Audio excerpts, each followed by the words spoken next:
It's 9 a.m. Sia was just playing, and I've had 3 shots of espresso. You are very lucky that I did not run this morning because my energy level is through the roof. No, thank you so much, Dave, for that warm welcome, and certainly for inviting me here. And I think I lost Jana, but I do want to thank my good friend Jana Denning. I was very lucky to work with her on the Transportation and Infrastructure Committee. And very excited that I continue to work with her. And I'd like to thank Deputy Secretary Trottenberg for being a phenomenal safety partner for the NTSB in all modes of transportation, and certainly in your capacity as acting administrator of the FAA. The last time Dave, Polly, and I were in the same space was this past spring. We were at the AFL-CIO for a meeting of the Transportation Trades Department. If you are not aware, TTD, the Transportation Trades Department, is a coalition of 37 transportation unions. I was there not just as chair of the NTSB, but a proud alum. So we talk about my policy expertise. It really started in labor. I worked for the Transportation Trades Department of the AFL-CIO and then went on to the International Brotherhood of Teamsters, where I was a proud card-carrying member of Teamsters Local 70 in Oakland, California.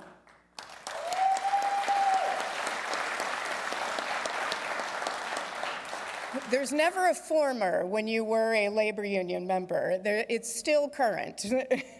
All that's to say my labor roots run deep. I firmly believe that in federal, state, and local government, it's critical for decision makers at all levels, whether it's career or political, to have a deep understanding of the labor movement and all it represents. Its long history of sacrifice, battling for the health and safety of all, union and non-union, an unwavering commitment to strengthening safety for all, an unyielding fight on the front lines for worker rights, including the right to collectively bargain, a bold voice for victims and survivors of terrible tragedies, and the knowledge that one person, Howard Johansson, can make a difference and forge your future.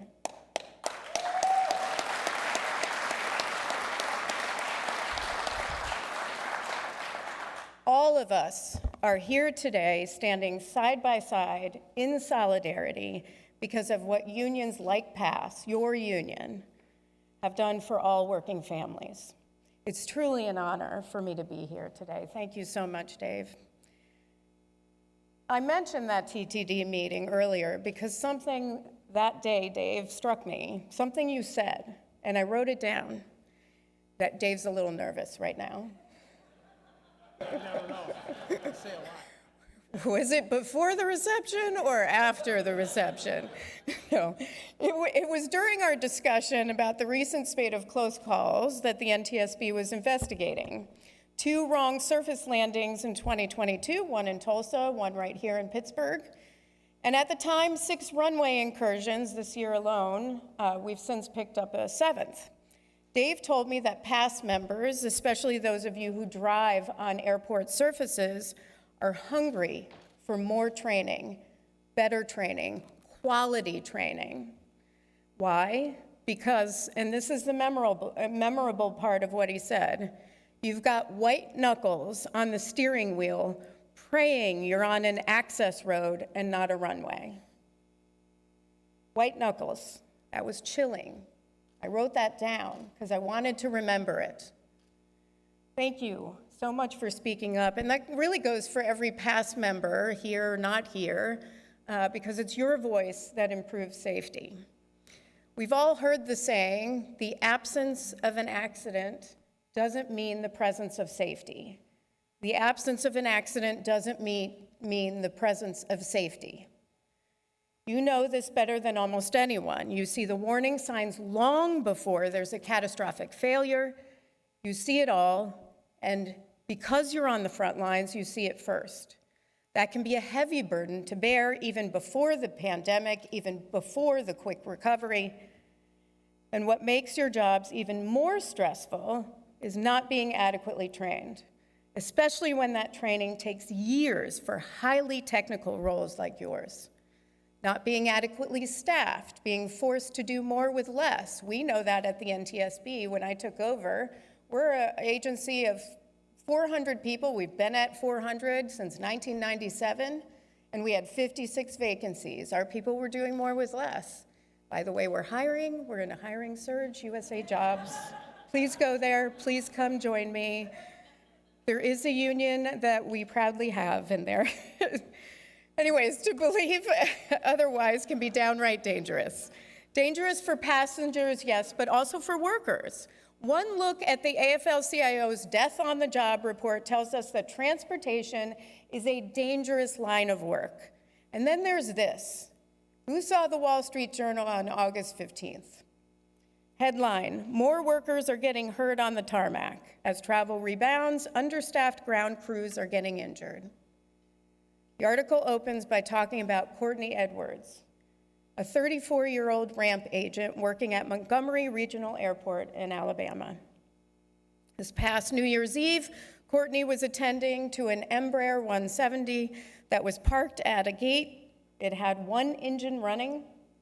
While walking along the left wing, Courtney was pulled off her feet and she was ingested into the engine. She had 3 children.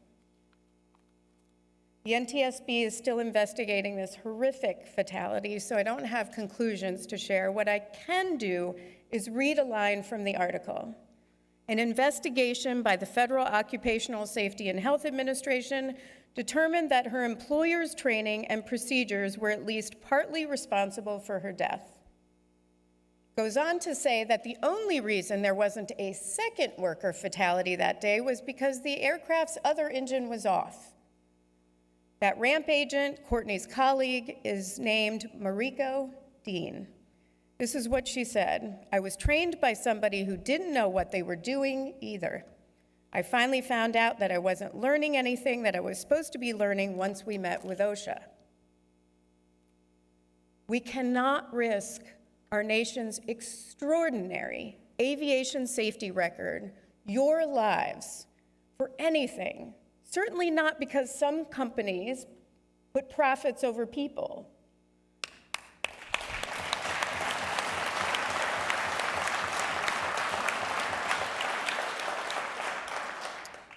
Carlos voiced your concerns at the NTSB's recent event on runway incursions. Thank you so much for that. Really appreciate your participation. You really had wonderful contributions to the discussion. We held that roundtable to candidly assess what's been done to prevent runway incursions since the NTSB held an event, a similar event, in 2017, and figure out what more needs to be done to prevent them in the future. This time, however, we invited more voices to the table, voices from labor, your voices.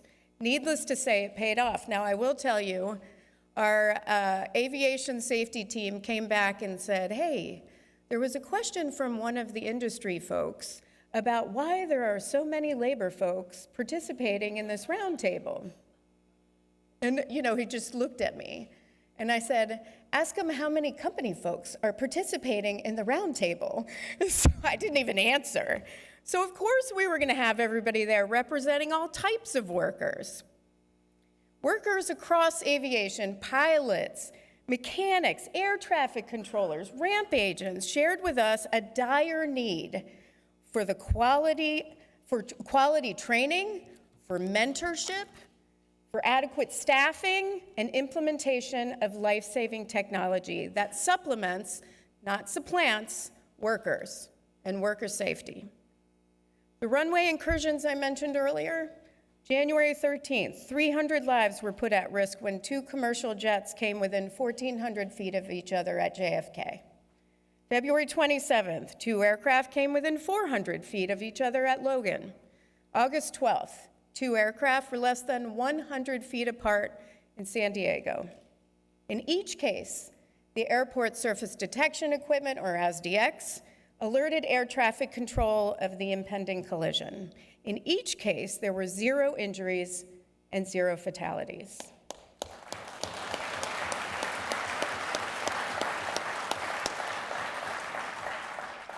Your work installing, maintaining, and certifying these systems helped avert disaster.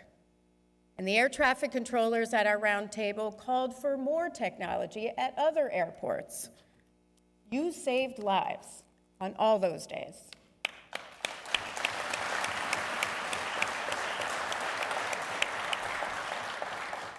Now, there have been 4 more serious runway incursions this year that we're investigating, and they all occurred at airports without that technology. January 23rd, Hawaii.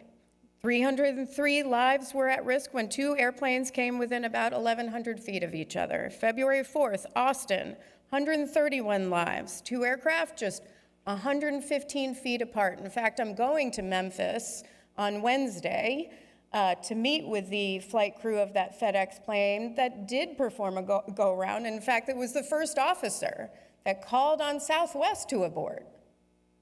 February 16th, Sarasota, Florida, 372 lives, a little over 3,000 feet apart. And February 22nd, Burbank, California, 118 lives, 300 feet apart.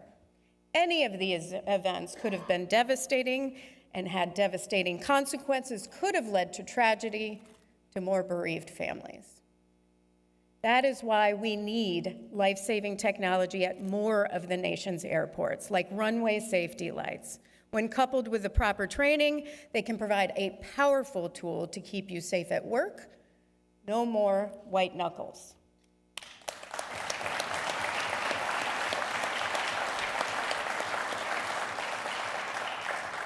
Today, only 20 U.S. airports have runway status lights. Today, ASDX is only at 35 airports, ASSC only at 8.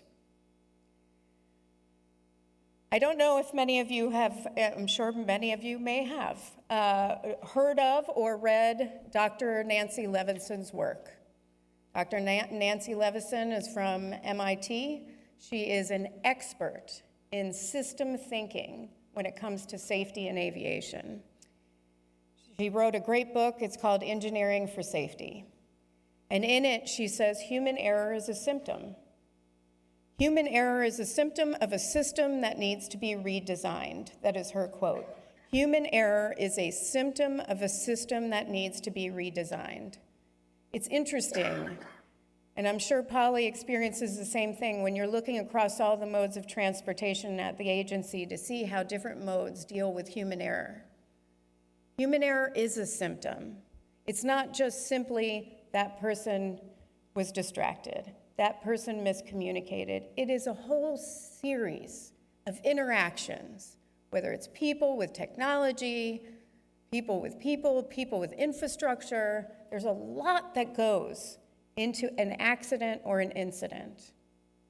I often hear after some type of aviation incident like the runway incursions, I'm often asked actually by press, how safe is our aviation system? Can you assure people that they'll be safe? Well, yes. I mean, the biggest risk to you is getting in your car and driving to the airport and getting in the car and driving home, or if you're a worker at an airport, going to the hotel. But I'm also asked, whose fault is it? Who messed up? It's a whole chain of events. Everyone and everything has responsibility. So that's why technology is part of a safe system. Getting there, of course, will require robust investment in safety infrastructure, and it starts with a well-funded FAA.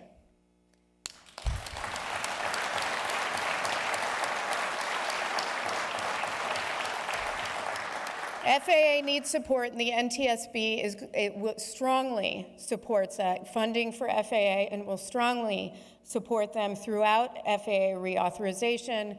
And just a little note, NTSB is also part of FAA reauthorization on the House side, so we also hope to do the same thing. We are partners.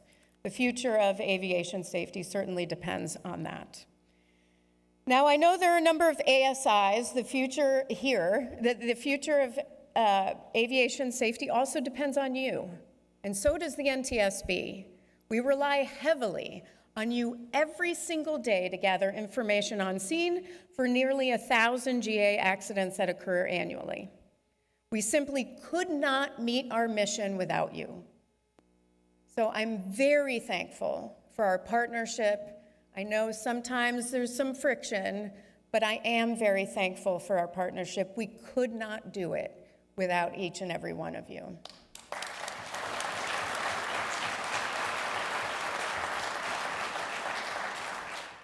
At the NTSB, we often say there are no new accidents, and it's true. We see the same issues over and over. It's especially true in general aviation, where we have a lot of work to do to improve safety. Loss of control in flight continues to be the leading cause of fatal GA accidents, and yet we seldom talk about the second leading cause, which is loss of engine power.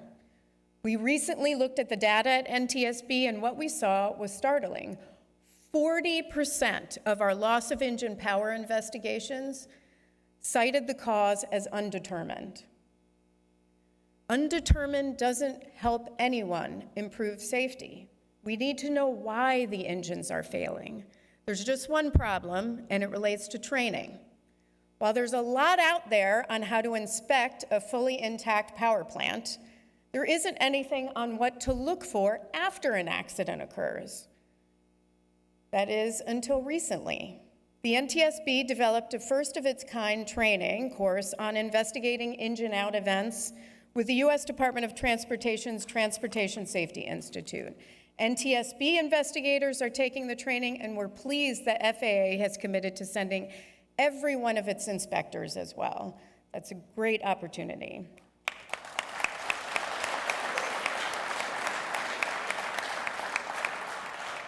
Now, I will close with this. I know I had 3 shots of it. I could be up here all day. I'm also half Italian. I could just keep talking. I'll close with this about a word on your theme, forging our future. My vision, the NTSB's vision, and I'm certain the FAA's vision for the future of aviation can be summed up in one word: zero.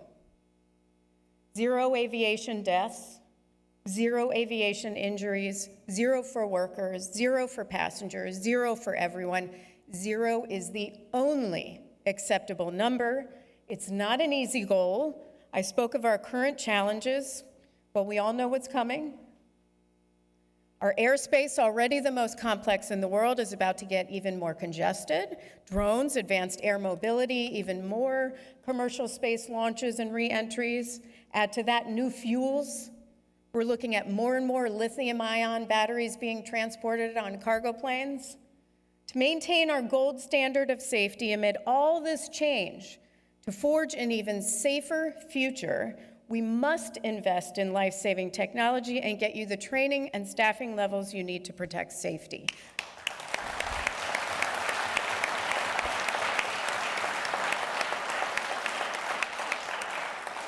Training that's long enough to cover the necessary materials so you don't have to study after work, but also many of the transportation modes have all of a sudden shifted to this online training. Train from an iPad. No, we need in-person training as well. I don't know about you. I've done a lot of online training. You could repeat that 10 times to me, and I still wouldn't understand it. I go in a classroom, I see something in person, I'll get it like that. Everybody learns differently. Some people are visual. Some people have to touch. So we have to keep that in mind when it comes to training. Refresher training when you're visiting an airport you haven't been to in a while. Adequate staffing so you can take the needed time you need to complete your training so you're not called back early because your office is understaffed. The path to zero starts with each of you. I vow to use my voice to support you as you hold the line on safety. I vow to do so not just today, but every day, whether that's in the halls of the NTSB, the halls of Congress, and everywhere in between. Keep speaking up for safety, keep forging ahead, keep pushing for a safer future for everyone in our skies, under the stars, and on the ground. I stand with you, and the NTSB stands with you, and so does, I imagine, the next speaker is probably Polly, but she stands with you as well and is incredibly passionate about safety. So thank you very much, and thank you again for having me.